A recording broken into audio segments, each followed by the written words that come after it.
دارای رشد استخوانی و بلندی قد بچه‌هاتون شکم ماساژ بدین. چطوری؟ وقتی که شما ماساژ ساعتگرد معده رو درست انجام میدید، خودرسانی انجام میشه، روی مواد مغذی بچه خوب میرسه و روشش تنظیم میشه. از دستور میفرماییم که مردم اینجا تا زمانی که گرسنه نشن غذا نمیخورن، قبل از سیر شدن دست از غذا میکشن. ما چند غذا خونه بهش خوب جویدن غذا خام و خاری ممنون. یعنی چی؟ الحمدلله اتفاقی میفته. ببینید از آنجایی که ما اصیل معده‌مون بر اساس نوع غذایی که میخوریم ترشح میشه. اگر غذا پخته است، نوع اسید و مقدارش با نوع اسیدی که برای غذای خام ترشح میشه متغیره. فرق شما اگر امروز غذاتون پخته است، غذاتون برنج خورشته یا هیچ غذای پخته است، همراهش شرط نداری خام خالی کنی، همراهش ماست نخور، سالاد نخور، ژله نخور. همینجور که بر اساس نظم آفرینش داخل قرآن اول اومده در بحث میوه‌های بهشتی، اول میوه رو برده، بعد غذا رو. شما 2 ساعت قبل از غذاتون اقدام خوردن میوه یا سالاد کنید. پس از سفره ندارد غذا که بخوای ایجاد فساد کنی. هلیکوباکتری رو بالا. هلیکوباکتری ببینید وقتی داخل معده هلیکوباکتری رفت بالا چه اتفاقی میفته؟ ایجاد بیماری‌ها، بیماری کودکی جنسی و زن و مرد و میل جنسی. حواستون به هلیکوباکتری بهتر باشه. از کجا شروع شد؟ از جویدن غذا خامر پرتقالی نکردی، بسته به مایعات برنامه غذا ممنوع بود. غذا تو خوب جویدی. گفتیم که از آنجایی که معده در خون تأثیر می‌گذارد و خون بر معده باید خون رسانی به معده رو درست کنیم. کسانی که بیماری‌های دیابت و فشار خون داریم، حواستون به خون رسانی معده‌تون باشه.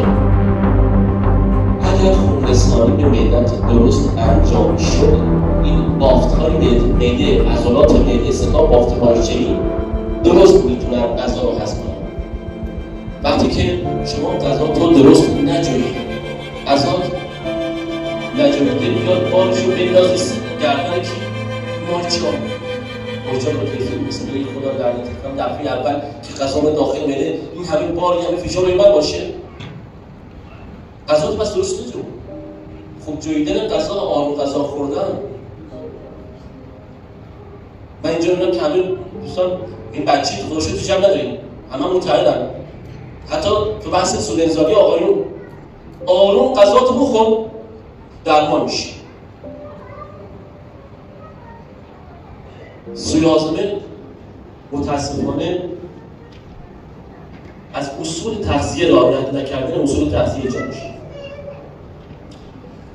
دوستانی که همیشه سرسوزش معده دارین، دوستانی که رفلاکس معده دارین، دلچکاویاتون شله، برگشت غذا دارید، زخم معده دارین، علت اصلی این موضوع اعصابه.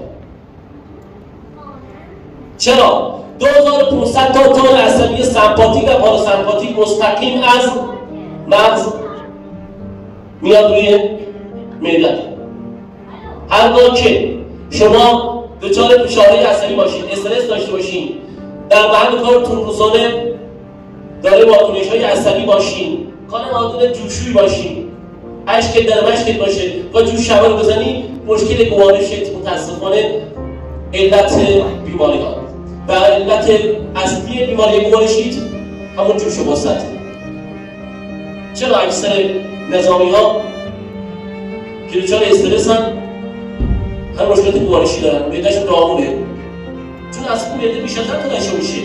اسید معده اسید کلوریدی وقتی که از حد معقول ترشح میشه روزی 2 لیتر ترشح میشه. وقتی شما فشار عصبی داشته باشید این باعث میشه زخم، التهاب و رفلاکس معده درجه کارگر شد و متأسفانه اگر پیلو هم شروع کنه دیگه دیگه زخم آزمایشی رو میگیریم و توی قسمت آزمایشی 12 که به بوده وصل میشه باعث چی میشه؟ باعث دیابت میشه. چرا؟ چون پانکراس فیبروز هست. و پانکراس وقتی که انسولین رو به حد معمول ترشح نکنه، پانکراس کارش مثلا خود انسولین کارش چیه؟ خروجی سلول واسطه نگهبانه، اجازه میده که تن به داخل وقتی که نباشه تن داخل سطح گندمون با همین و از آنجایی که گفتیم معده در تاثیر میذاره کثیفی خون ایجاد میشه. کثیفی خون باعث چی میشه؟